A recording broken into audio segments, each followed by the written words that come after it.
पण शिकण्याचा भाग आपल्याला जो शिकायचा आहे तो समजून घ्या. येशूने सांगितलेला आहे समोरच्या गावात जा. लक्षात ठेवा काय काय पॉइंट आहे. समोरच्या गावात जा. गावात गेल्यावर पाण्याचा घडा घेऊन जाणारा माणूस दिसेल, त्याचा पाठलाग कर. तो ज्या घरात जाईल त्याच्या मालकाला सांग की प्रभूला आपल्या शिष्यांसोबत वलांडन सण साजरा करायचा आहे, त्याने कुठे करावा.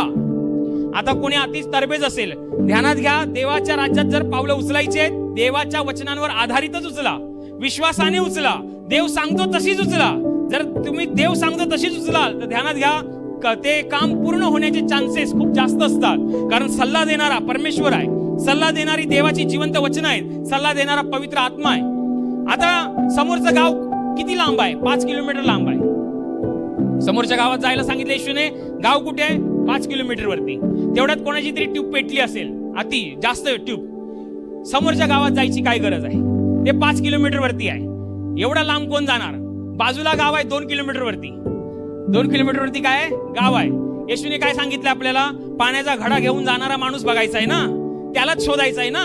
मग इकडे जाऊया. बाजूच्या गावामध्ये 2 किलोमीटर वरती आहे. गाव आहे म्हणजे माणसं राहतात. माणसं आहे म्हणजे त्यांना तहान लागते. तहान आहे म्हणजे तिकडे पाणी असणार. पाणी आहे म्हणजे पाण्याची भांडी पण असणार. कोणतरी भरताना दिसेल, कोणतरी नेताना दिसेल. येशू काय म्हणतोय? घडा घेऊन जाणारा माणूस बघा. बरोबर.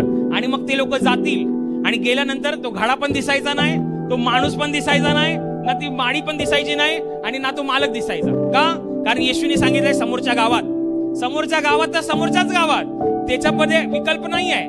देव जर तुम्हाला सांगते क्षमा कर तर क्षमा कर, त्याच्यामध्ये दुसरा विकल्प नाही आहे. देव सांगते प्रार्थनेला बस तर प्रार्थनेला बसच, त्याच्यामध्ये दुसरा विकल्प नाही आहे. देव म्हणतोय माझी शब्द वाच तर शब्द वाचच, त्याच्यामध्ये दुसरा विकल्प नाही आहे. परंतु लोक शक्कल लढवतात. आणि जर त्यांनी विचार करा 2 किलोमीटर वरती गाव आणि गेले मोठी कॉलर टाईट करून की चला प्रभूला नाही माहिती, आम्ही या गावामध्ये राहिलेलो आहे, इकडे असणार, आणि गेले, काय नाही हाताला लागलं. गेले 2 किलोमीटर, परत आले 2 किलोमीटर. आता बऱ्या बोलाने त्यांना परत 5 किलोमीटर जायला पाहिजे. जे काम 10 किलोमीटर मध्ये होऊ शकत होतं ते काम स्वतःचं डोकं लावल्यामुळे 14 किलोमीटर लागले. ह्याला जबाबदार कोण? आपण स्वतःच. कारण आम्ही देव जे सांगतो त्या पद्धतीने करत नाही. आम्हाला असं वाटतं की देवा कधी कधी असं वाटतं की आम्हाला देवापेक्षा जास्त कळतं. त्यालाच कळतं.